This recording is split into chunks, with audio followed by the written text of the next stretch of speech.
Hello there, good afternoon. You're watching ABC News. This is ABC Midday, and I am Peggy Nyakwabano. Coming up in the next hour, Parliament has declared the Pandai parliamentary seat, notifying the EC to conduct the way for a rerun of the 2024 parliamentary election in the area, as ordered by the High Court in Tamale.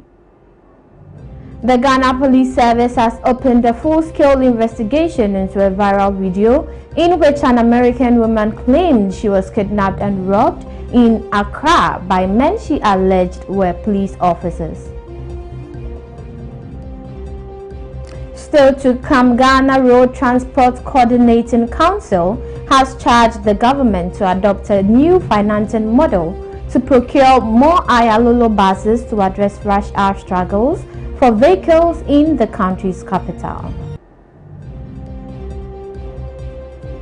In business, policy think tank Imani Africa has submitted a right to information request to the Ministry of Communications, Digital Technology and Innovations, asking for full details on the government's planned nationwide SIM registration exercise scheduled for early 2026. On the international front, Tanzania authorities have blocked Independence Day protests, describing them as unlawful and an attempted coup.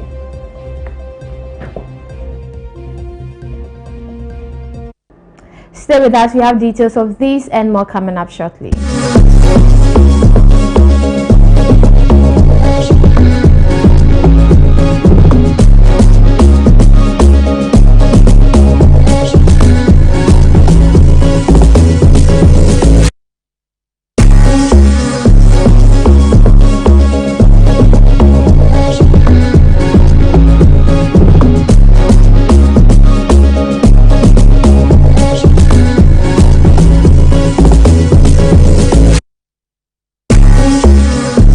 Watching Midday News here on ABC News Ghana Television. We're streaming live on Facebook at ABC News GH_now to our stories.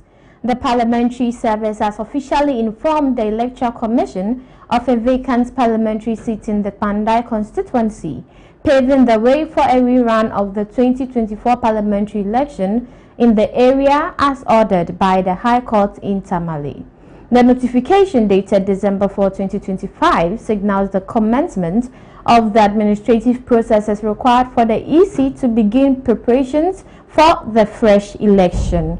It follows a High Court ruling on November 24, 2025, which annulled the previous parliamentary results in Pandai due to significant irregularities and legal inconsistencies. The letter addressed to the chairperson of the EC, Ms. Jean Mensah, was signed by the clerk to Parliament, Mr. Ebenezer Ahuma Jetro. According to the clerk, the action was taken in exercise of the power conferred and the duty imposed on the clerk to Parliament by Article 112, Clause 5, as amended, of the 1992 Constitution of the Republic of Ghana. Clerk of Parliament letter to the Electoral Commission Chair notifying the occurrence of a vacant seat in Parliament. In the letter, the clerk formally notified the EC of the vacancy occasioned by the order of the High Court, Tamale, for a rerun of the Pandai parliamentary elections. And Article 112, Clause 5 of the Constitution, a by-election, or in this case, a rerun, must be held within 90 days after the vacancy occurs, unless it falls within 3 months before the dissolution of Parliament. With the notification issued on December 4, the Electoral Commission is now constitutionally mandated to conduct the poll by early March 2026.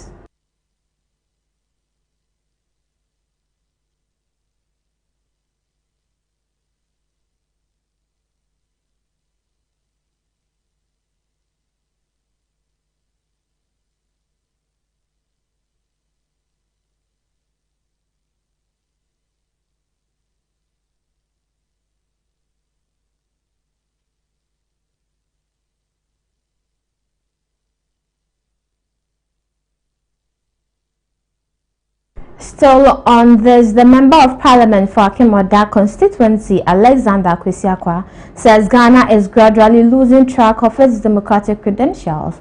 He cautioned that the country must be more deliberate and careful in the way it manages its democratic processes. The Member of Parliament stressed that the country does not have to treat its state institutions and processes with careless abandon, adding that the country needs to be careful with its democratic processes and respect the rule of law. The reality is that we have to be careful with the way we are handling our democracy, like the way I have said ever since this issue started. Gradually, we are losing track of our democratic credentials. Because for whatever is happening, everybody looks at it and thinks that, look, there are issues. There are issues. We do not have to treat our state institutions, our processes, with careless abandon. We have to be careful with the way we handle our democratic processes and respect for rule of law. The reality is that we have to be careful with the way we are handling our democracy, like the way I have said ever since this. Still on this, Member of Parliament for Akutia constituency, Bernard Bediako, has urged Matthew Nyindam to return to the constituency and campaign, warning that he risks being cited for perjury if he continues to, in his view, distort court processes. Bediako cautioned that if Nyindam and his legal team are not careful, the Attorney General may be compelled to intervene. He added that if Nyindam truly believes he won the election, he should focus on campaigning rather than attempting to overturn the Tamale High Court's judgment by heading to the Supreme Court. If they push and they keep doing it, we will see. If they push along this line, Honorable Nyindam stands the risk of being arraigned in court for perjury. That document, that 6 January Gazette notification you submitted to the Tamale High Court, what did you get it from? Because you have now conceded that the Supreme Court says it's invalid. So what did you get it from? To deceive the court, which made my brother withdraw the petition and filed it after 21 days after the 6th. I would, because you see, he has said, I wish, because if he is not careful, the Attorney General may come in. Because there is a clear case of crime here. But you see, if you believe yourself, and he has said it also, that he will still win the elections. If you've heard him. Yes. He said he will still confident. So leave it and go and campaign. I mean, because if you put look, either ways, you can't win this. In any case, I would not want to. I'm just stating the fact. I don't want to get into mistake. If they push and they keep. Meanwhile, Member of Parliament for Akutia, Bernard Beidu, says the National Democratic Congress is in a stronger position to reclaim the Pandai seat in the upcoming rerun election. He argues that the NDC candidate holds a clear advantage with the sitting president, arguing that no constituency wants an opposition MP, as the legislators are not able to lobby for the government's projects while in opposition. We run an executive presidency in Ghana. The president holds all powers. The president appoints everybody. The president is in charge of all development. Let's face it. And so the people of Pandai know very well that President Mahama has 4 years. He is even yet to chop 1 year. Yes, a month left for 1 year. But we are not there yet. So much in a month. Right. Good. So they know that, look, we need to develop. We need a representation. There is no a general election where we are yet, or we are not so sure we will win the presidential elections. We have a president already. The court is the court. It is not the chief of Pandai, or it's not the assemblyman. The court says he is declared a null and void. It's an opportunity for them to right the wrong. In the meantime, I do not foresee even NPP people voting for Honorable Nyindam. For what? What would they stand to gain? Let's face it. What do they stand to gain? The former MP come back as the MP. And then? The development he has for them as a people. Okay, do you really, in the space we find ourselves now, do you really foresee this year's development? We'll be bringing you conversations on this, but away from that, tensions continue to mount within the new Patriotic Party as the January 31, 2026 presidential primaries approach. While the contest is between 5 candidates, the tension is particularly rife between Dr. Mahamudu Bawumia and Kennedy Ejapon. Escalating exchanges between their camps have sparked concerns about whether the party can remain united after the polls. Despite the heated competition, both factions remain confident of victory. They also insist they are ready to bring the other side on board once the primaries are over, as the party works to maintain cohesion ahead of the 2028 general elections. There is more in this package. Tension is building within the new Patriotic Party as delegates prepare to choose between Dr. Mahamudu Bawumia, Kennedy Ejapon, and others in the 31st January 2026 presidential primaries.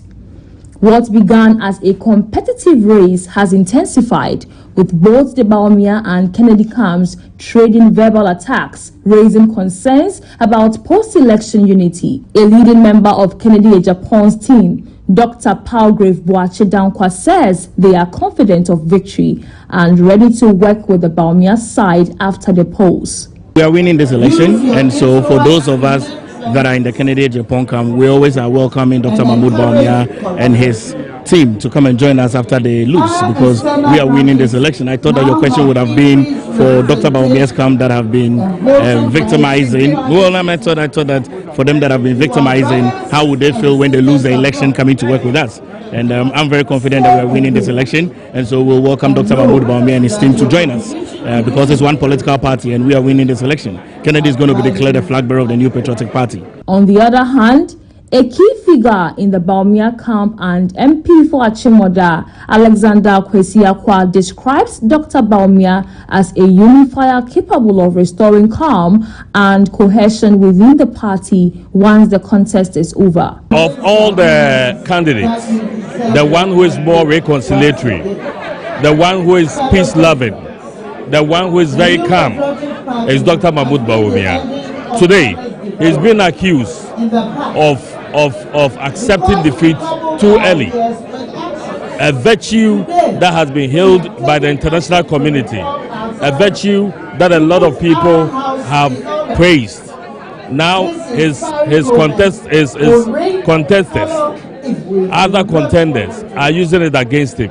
So if we're looking for somebody who can create peace, who can allow some form of serenity in the party, is Dr. Mahmoud Bawumia. With all sides expressing confidence and calling for unity, all eyes are now on the NPP to determine whether the party can move past its internal tensions. The outcome will not only shape the NPP's 2028 campaign, but also test its ability to rally behind a single flag bearer.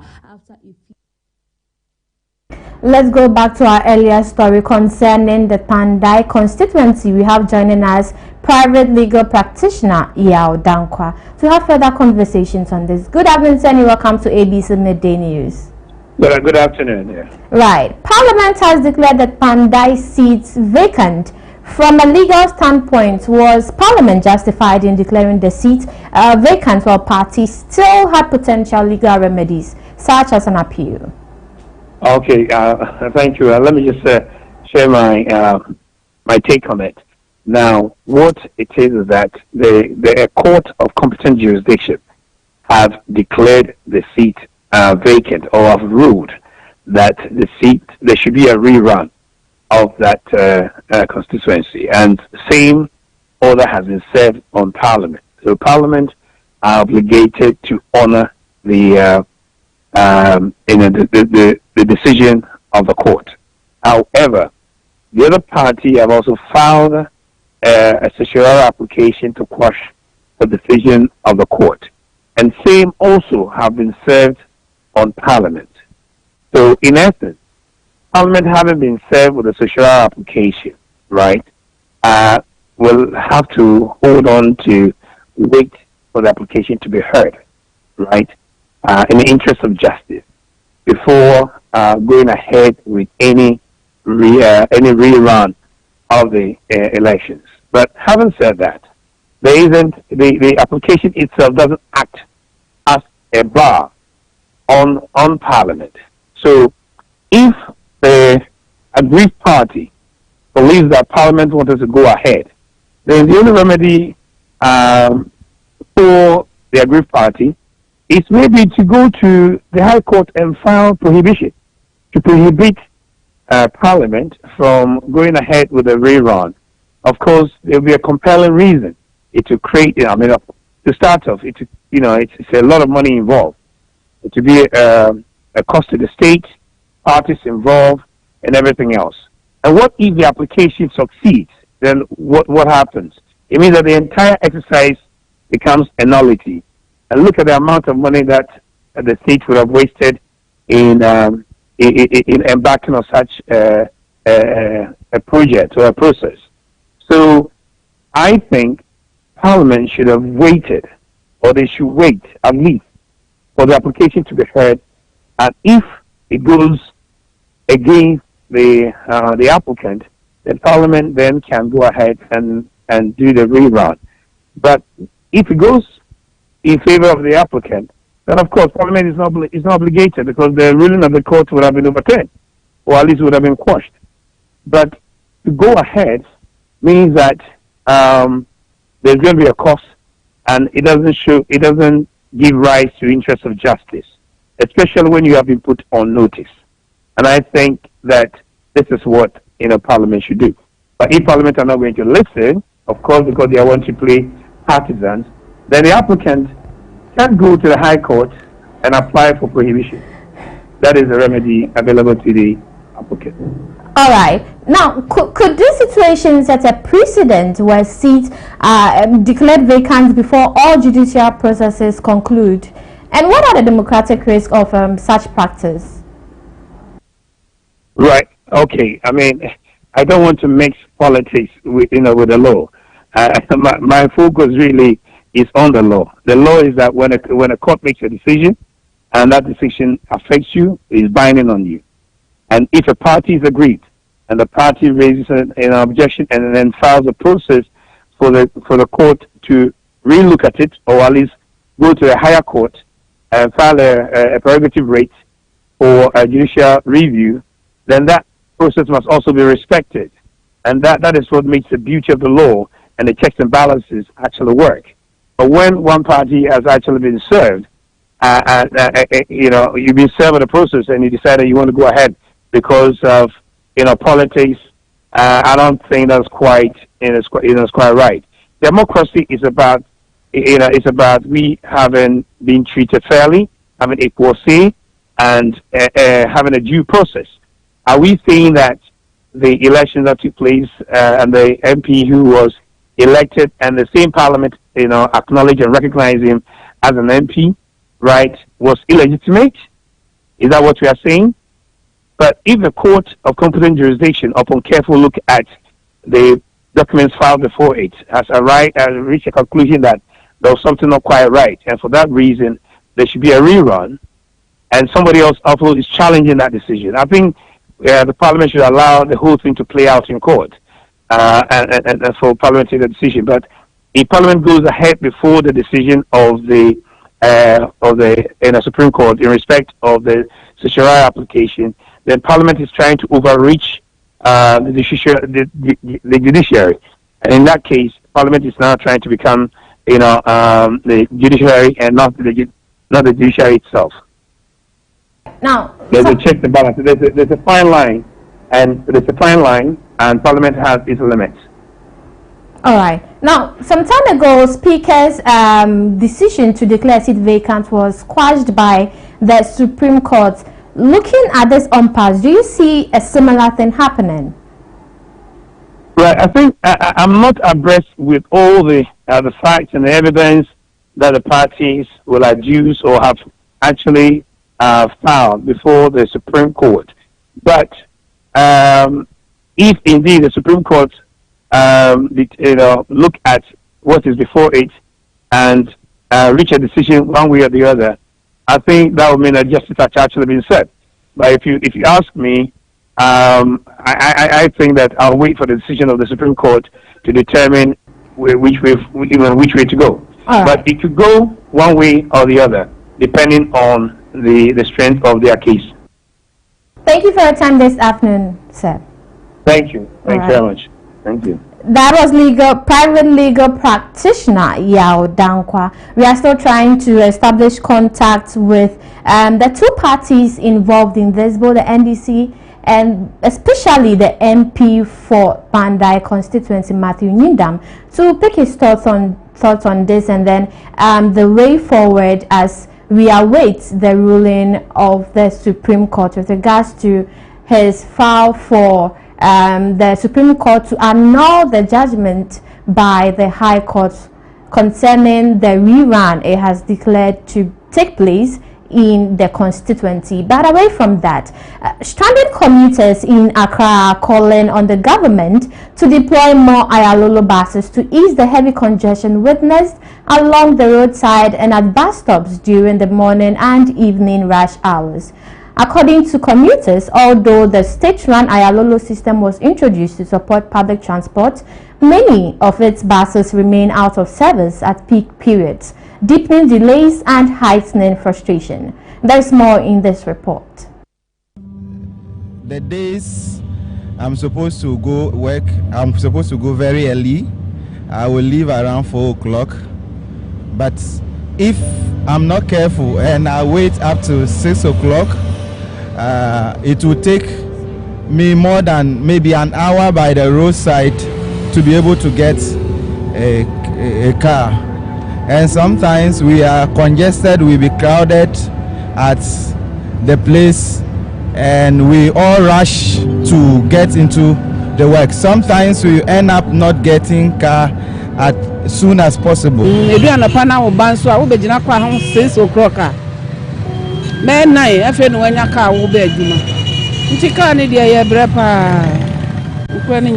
used to wait for a long time. Let me say, sometimes not less than 2 hours.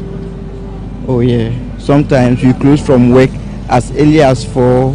We'll be here till 6 to 7:30 before we get car. I've been waiting here more than 40 minutes now, and I'm going to Teshi. Is the situation like this every day for a vehicle to come and pick you to the station? It's an everyday situation. It's every day. Sometimes we can wait here more than 2 hours before we get car to where we are going. So it depends every day by this thing. Maybe you can come, you get easy. Someday you come, it's more than hours. They're waiting for buses. Let me say buses to be sent to our various destinations at our various places at Teshi, Nungwa, Tema, Shaman and Kubat. We will not be surprised standing here for about 2-3 hours before we get cars to help us to our various destinations. And in the middle of this chaos lies a painful contradiction. The Ayalolo buses introduced in November 2016 to support the private transport system have been left to deteriorate. The public relations officer of the Ayalolo Bus Rapid Transit System, Justice Safo, however, rejects these claims, insisting that the situation is not as commuters describe. There is this perception that most of our buses are packed, and it's quite baffling because we operate about 150 buses, and over 100 of them are currently on the corridors operating. So it's quite amazing when you see most of our buses are packed. Of course, next year will be 10 years since we've been in operation. We started in November 2016, so next year will be 10 years. So it's obvious, it's normal to find some broken down buses because it's almost 10 years. But to suggest that most of the buses are packed and people are not getting access to our buses is a bit difficult to comprehend. In fact, Still on this, General Secretary of the Ghana Road Transport Coordinating Council, Emmanuel Oheneyeboa, says the current operational model of the state-run Ayalolo buses is failing due to unclear management structures and a limited operational scope. He noted that despite the buses being designed to ease public transport challenges, their service remains inadequate across Accra, Kumasi, and Takoradi. Mr. Oheneyeboah stressed that without broader government consultations and a sustainable financing plan, improving intercity transport will remain difficult. He added that both Ayalolo and Metro Mass Transit have lost focus and urgently require restructuring to meet the needs of the traveling public. Please don't get me wrong, I'm not being political. You see, the Ayalolo bus as it stands now, we don't even know the true owners of Ayalolo. Who was Ayalolo? The Minister of Transport or Minister of Local Government. Ayalolo operations is limited in school because of this ambiguity around the ownership of the operational structure. Now, Ayalolo, we have them in Accra, we have some in Kumasi, we have some in, I think, Takoradi also. But the scope of operations is not well defined, so it makes it difficult for the Ayalolo setup to function well. Even that, you see, if government means well for the traveling public, I mean, it's about time you do a broader consultation with operators, the operators, front, to be able to have what we call a sustainable plan by way of financing to make sure that at least the unions or the operators have access to that can give them buses to be able to do the intercity operations. Please don't get me wrong, I'm not being political. You see, the Ayalolo bus as it stands now, we don't even know the true owners of Ayalolo. Who was Ayalolo? The Minister of Transport or Minister of Local Government. Ayalolo operations is limited in school because of this ambiguity around the ownership of the operational structure. Now, Ayalolo, we have them in Accra, we have some in Kumasi, we have some in, I think, Takoradi also. But the scope of operations is not well defined, so it makes it difficult for the Ayalolo setup to function well.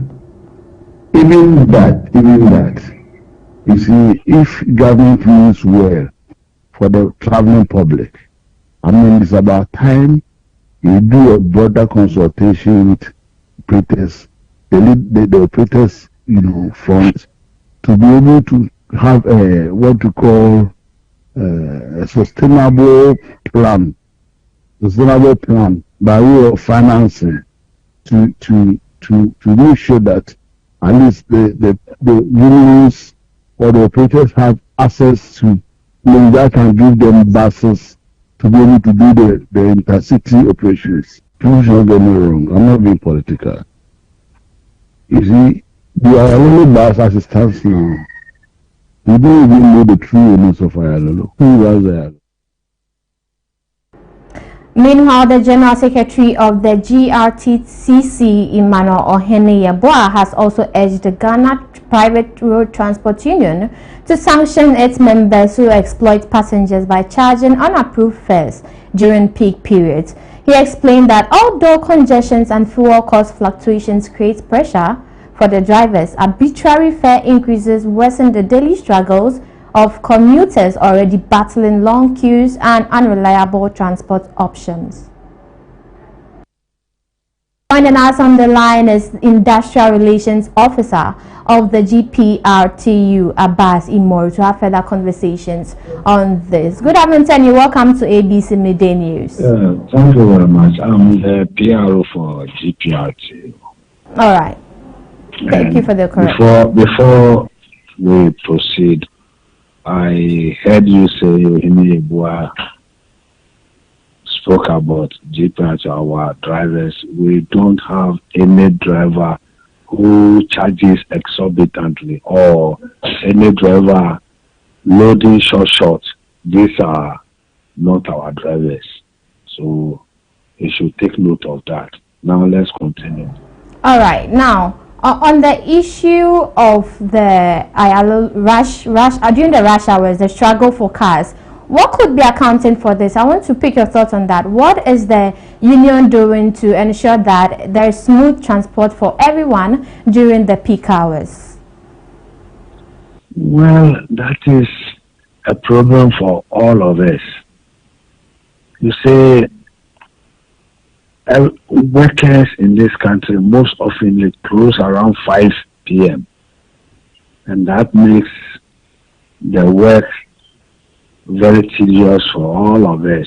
That's the rushing hour, because almost all workers have closed at the same time. And when going to work, they don't go at the same time. So it becomes a problem for all of us. And at the end of the day, everybody gets home as well. But I thought you were going to talk about some drivers who takes advantage of passengers who close at the same time and they want to get to home at the same time. It's part of the conversation we are having. Okay. That is a problem we are going to have now, because definitely there will be a rush hour when we all close at the same time and we all want to get home at the same time.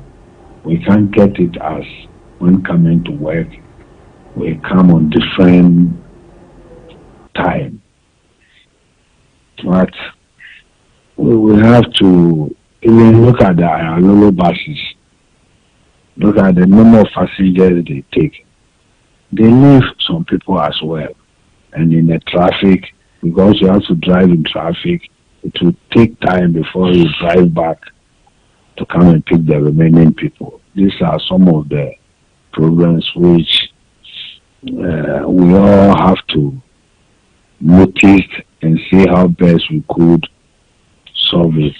It's not one person's problem. So we all have to understand and see what time to close, what time to make sure. There are some people who close and make sure they relax for some time.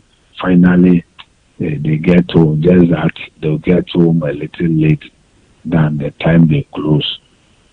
Oh, it is a problem for all of us. All right. Now, some say that when the drivers go back to their stations, they don't return to pick other passengers due to fuel that they'll have running during the traffic. From your union, as a private union, what are you doing to help these commuters have a smooth transportation home? Is it true though that the drivers go to the stations and then do not return to pick the other passengers because their fuel will be running while in traffic? No, it is not true.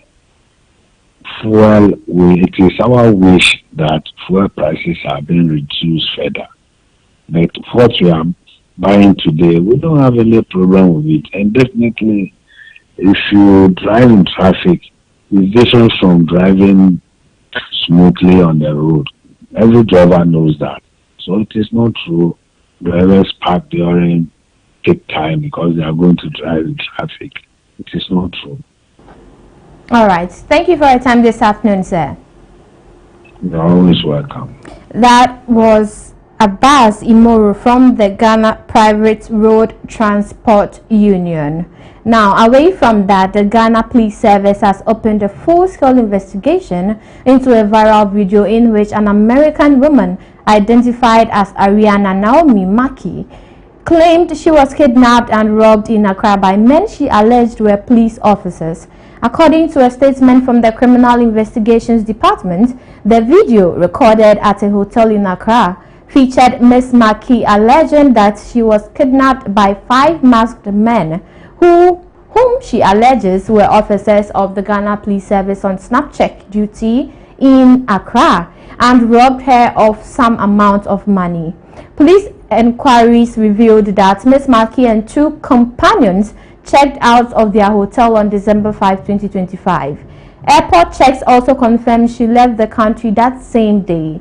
Investigators say they contacted Ms. Maki to support the probe, but she told them she was outside Ghana and was unable to provide the names of the alleged officers or the vehicle number plates involved.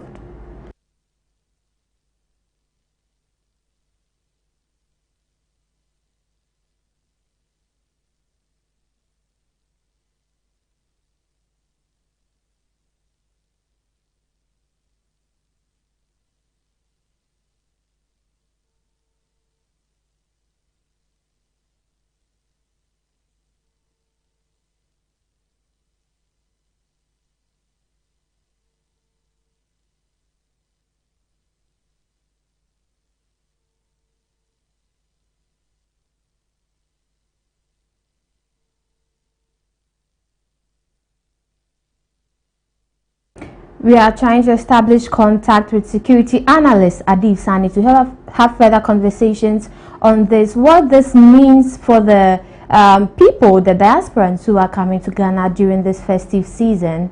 The police service who is being alleged that they are, well, some members of the police service who are being alleged of engaging in kidnapping. I mean, it's a time where people come to Ghana to have fun, to meet their loved ones, and also benefit the country in a way. So if they don't feel safe to come to Ghana or visit us, it creates a huge security problem. So we are trying to establish contact with Adib Sani, security analyst, to have further conversations. But we're bringing you more. Stay tuned. We'll take a quick commercial break here. We'll be right back.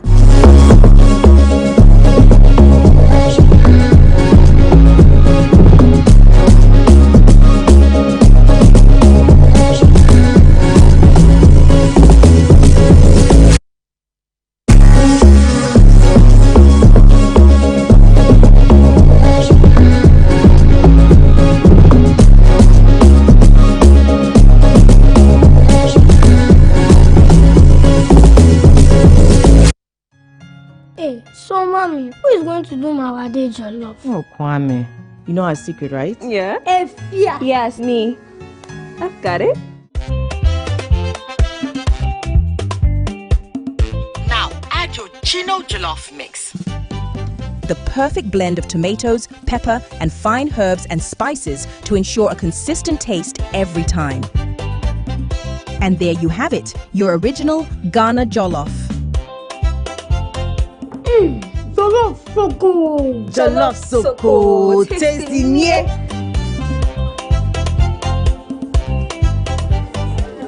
What is going on here? Enjoy jollof the Ghana way. Gino jollof is made with the perfect blend of tomatoes, pepper, and fine herbs and spices to ensure a consistent taste every time. This advert is FDA approved.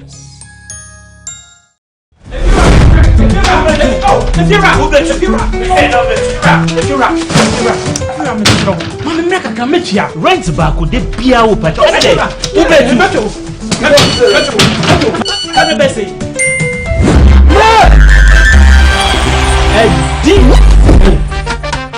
Come on, come see you. We're this guy. My friend, see before. It's the Telestar Too Much Money promo. Win cash daily, weekly, and a grand prize of 1.2 million Ghana cedis. Just reload or buy a bundle with Telestar Cash to earn points and stand a chance to win big. Dial *500# or visit the Telestar Play app to obtain and start winning in the Telestar Too Much Money promo. Terms and conditions apply. This promo is regulated by the NLA on the Caritas Lottery platform. When is campaign? If you're a baby, many schedule no. If you know, meto echiaka. Inti ene, uno ba no mpe baby amobeda. Oh no abeka. You did too much money. No matter. Telecel, connecting energies. Playing for your country, easy. Scoring, easy. Winning, easy. You know what be easy now? Kivo 4-in-1 Gary mix. Easy. It gets everything inside. Gary, creamer, sugar, roasted groundnuts. Just add water. Sharp my soakings make ready. Taste and energy. Made easy. I'm a match winner, but the real champion is Kivo 4-in-1 Gary mix. Champion taste. Also available strawberry, coconut, and chocomore. This advert is FDA approved. Hi there and welcome to Streets We Day. On this episode, we are at Circle going to ask people a few questions about the new products of Gino. Stay tuned and follow me. Pacho, your friend say? Okay. Into your first question, one say, we should Gino adverts now. Omo nyumbi, and they know omo can be woho. Omo can they? No, my Chris, hi, Amanyano. 3 sentences, 3 words. Wait me, I catch me. Gino, Bibi. Wait me, I catch me. Oh, let's do you wanna. But I want to mean Gino. Miss me too bad. And you win a mirror. Wow, I love Gino. I can't miss this one. Is Gino pepper and onion? Yes, that's correct. So here's your gifts for it. Wow, thank you. Hey, Gino. Tomatoes paste. And yeah, the onion, nay, pepper womb, bibia womb. What the bunch of love for no Gino, we come back your love. Gino. Perfume rice. I perfume rice. Different ones, Saba. Aye. But we tomato paste near there, Gino. As for that, the perfume rice. No papa ni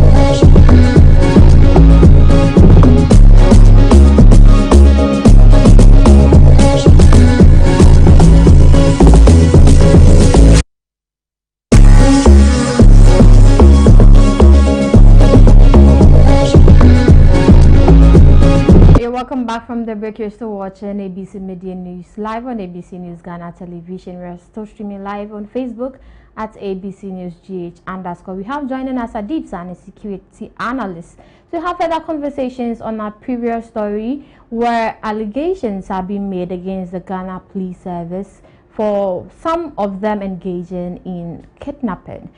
Good afternoon, Tanya. Welcome to ABC Media News. Hello, thank you for having me. All right. How worrying is this allegation against the Ghana Police Service, especially within the festive season? Well, as you know, it is the end of the year, and usually at these times there are a lot of events planned, and which is a major attraction to those living in the diaspora and people seeking to embark on tourism related trips. And it is something that brings to Ghana a lot of revenue and goodwill from across the world.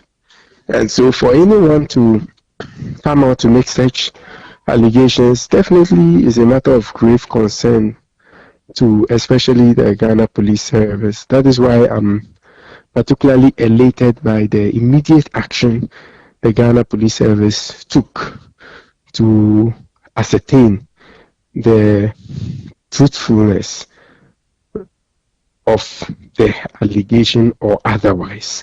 But it's very obvious that this was very well calculated to tarnish the reputation of the country, because a number of things has happened and we need to ask questions. One, how come when it happened the lady never reported to the police? Two, why did she decide to delete the video from the internet? Three, why couldn't she give information, at least the vehicle number plate or the police officers involved? Four, she was with another person. Why is she not willing to let the police get in touch with that individual And the final bit, she decided to block the police from even reaching her in the first place. So, I mean, the series of events makes it quite obvious that this person is up to no good. She is not telling the truth, and she wants to tarnish the reputation of the country. Ghana remains one of the top 5 most peaceful countries on the continent. Ghana remains a very safe country for a lot of foreigners who are able to move around in the middle of the night at 2 a.m. without fearing for their lives or anything of that nature. All right. So now, how can the police service resolve this issue, given that they are not able to reach the person making these allegations? Well, I don't think the police has resolved it, but they've hit a dead end, because when you are investigating, and I speak as a criminologist, okay, if you are investigating an incident and there's no cooperation from the complainant, it becomes almost impossible for you to, go ahead with it. And from the actions and inactions of the complainant, she has simply no case. She is up to no good. It was well thought through. She didn't mean well, and it has caught up with her. That is why she's now running away. So the police has done a good job, and I would wish to use this opportunity to congratulate the IGP. Anything that comes up, I mean, I see people post videos of things that has happened and copy the police, and within a very short time the police springs to action and gets to the bottom of it. That is good police governance, and that is exactly what we are witnessing in the country. And like I indicated, Ghana remains a very peaceful country, and all are cordially invited because there's a lot of events lined up. Thank you for your time this afternoon, sir. Thank you. That was security analyst Adib Sani. Up next is business news.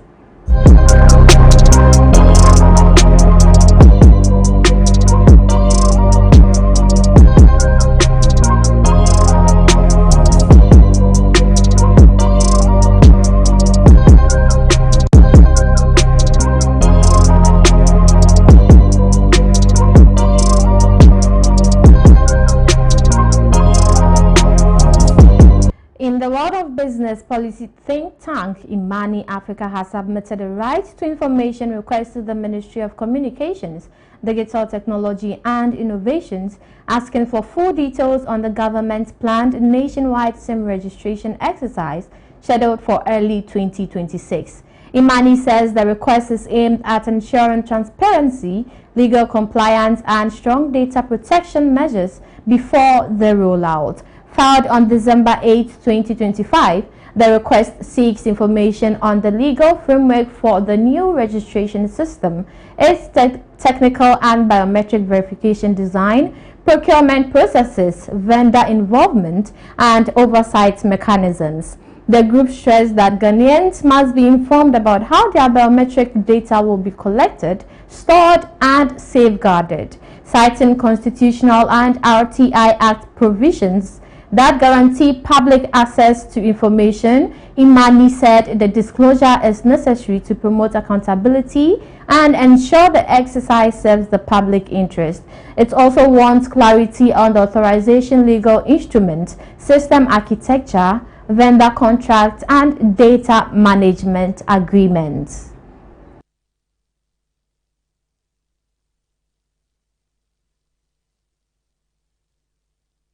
That's all for business news. Up next is sports with James Ohen Bamakion.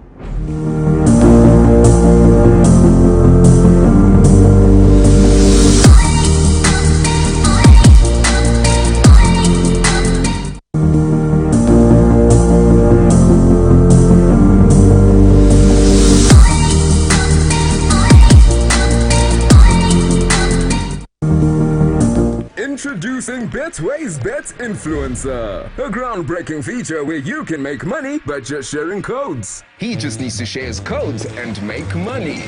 The more his codes are used, the more money he makes. Oh yes! So, what are you waiting for? Anyone can be a bet influencer. Share your codes and make money. Bet influencer. Another world first from Betway. This advert has been approved by the Gaming Commission of Ghana. Betway, get way more.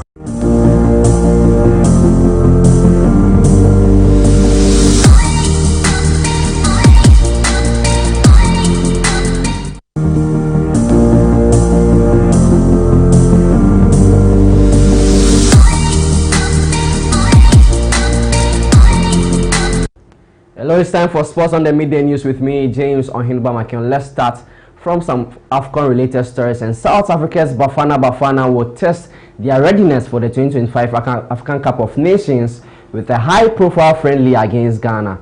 The South African Football Association, SAFA, has confirmed. SAFA announced that Hugo Broos' side will round off their AFCON preparations with a home encounter against the Black Stars on Tuesday, 16 December 2025 in Gauteng. The specific venue is expected to be revealed shortly. According to the association statements, the fixture forms a crucial part of South Africa's build-up as they chase continental glory in Morocco, where the team hopes to improve on their bronze medal finish from their previous tournament. South Africa will contest in Group B at the AFCON, paired with Egypt, Angola, and Zimbabwe.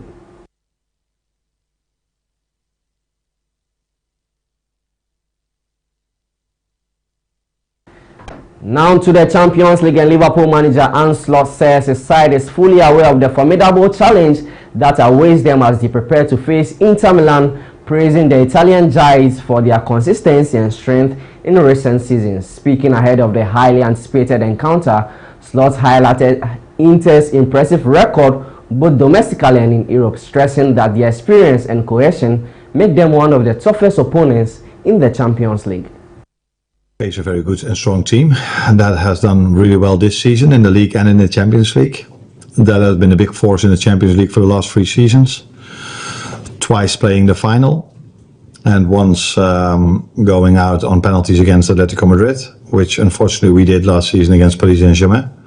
So yeah, we know we are going to face a very strong team tomorrow, and that's always the biggest challenge there is in a game. It's always the team you face and individuals you face, and they have a very disciplined team, a very experienced team as well, and a lot of quality. Federico is ill, so that is poor timing, you could say, but yeah, it's not something you can do anything about. So we are monitoring his situation. If he has an amazing recovery, which we doctors don't expect, he might travel tomorrow, but let's have a fair expectation. That's not what I expect. And Cody Gakpo unfortunately picked up an injury in the last game we played. Now still on the UEFA Champions League, Chelsea manager Enzo Maresca has expressed deep admiration for Atalanta's rise as a formidable force in Italian and European football, highlighting the club's evolution under Gianpiero Gasperini and continued progress with Rafael Palladino. Speaking ahead of Chelsea's Champions League showdown in Bergamo tonight, Maresca noted that Atalanta's transformation over the past decade has turned them into one of the most respected and consistent sides in Serie A. What do you expect from Atalanta tomorrow? I was mentioning just before, I'm in love with this club.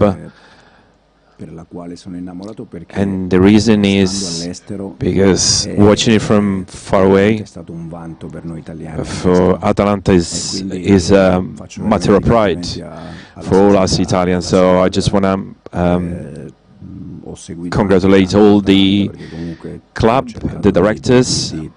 I've studied this team, the club, trying to get the best out of Gasperini when he was here. But for us Italians, from a football perspective, we didn't have many reasons of pride. And Atalanta was one. So that was Enzo Maresca speaking there, and that'll be all for Sports on the Midday News with me, James Ohinba. Up next is international news.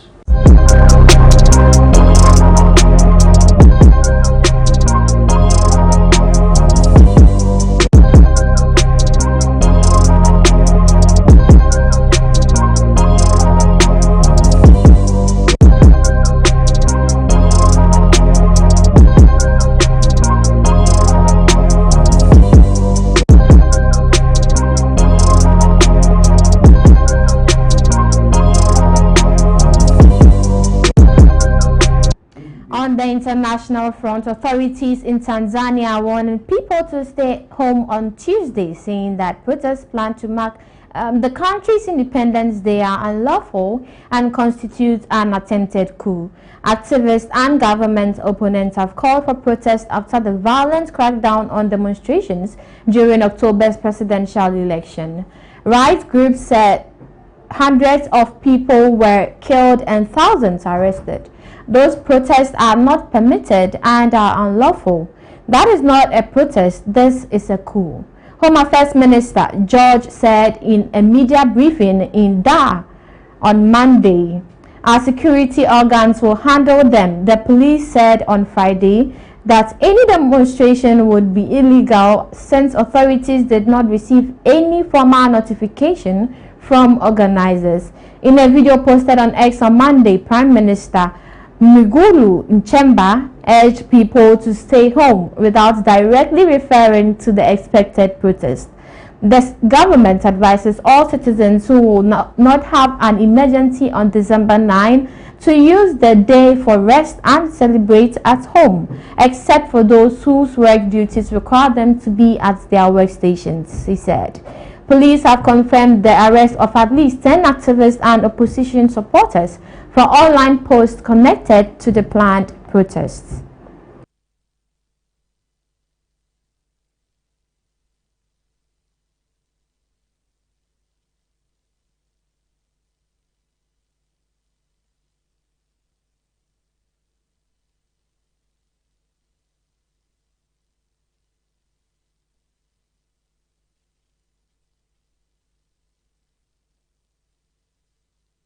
In more international news, DR Congo's President Felix Tshisekedi has accused Rwanda of violating a newly signed ceasefire just one day after it was agreed. The alleged breach involved attacks in South Kivu, a mineral-rich region near the Rwanda border, causing heavy damage and forcing thousands of residents to flee their homes over the weekend. The ceasefire finalized last week in Washington as part of a U.S. brokered agreement was intended to reduce fighting between Congolese forces and the M23 rebel group. The M23, one of the several armed groups in the area, as backed by Rwandan troops, and both sides have repeatedly accused each other of violating earlier ceasefire terms. Experts estimate that about 4,000 Rwandan soldiers support M23, contributing to continued instability in eastern DR Congo.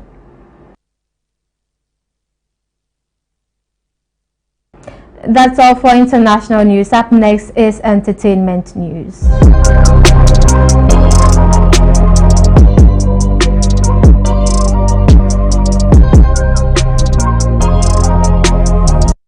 In entertainment, Ghanaian gospel star Celestine Donko has teamed up with the Road Safety Authority to promote safer driving across the country. Through new music, video content, and community engagement, she aims to raise awareness about the causes of road accidents and encourage responsible road use. The initiative comes amid alarming figures showing nearly 10,000 road fatalities in Ghana from January to August 2025. Donko's campaign will emphasize simple safety measures, including obeying speed limits, wearing seat belts, and avoiding distractions while driving. This effort builds on her history of social responsibility, including supporting sick and elderly veteran artists and promoting public health campaigns like COVID-19 vaccination drives.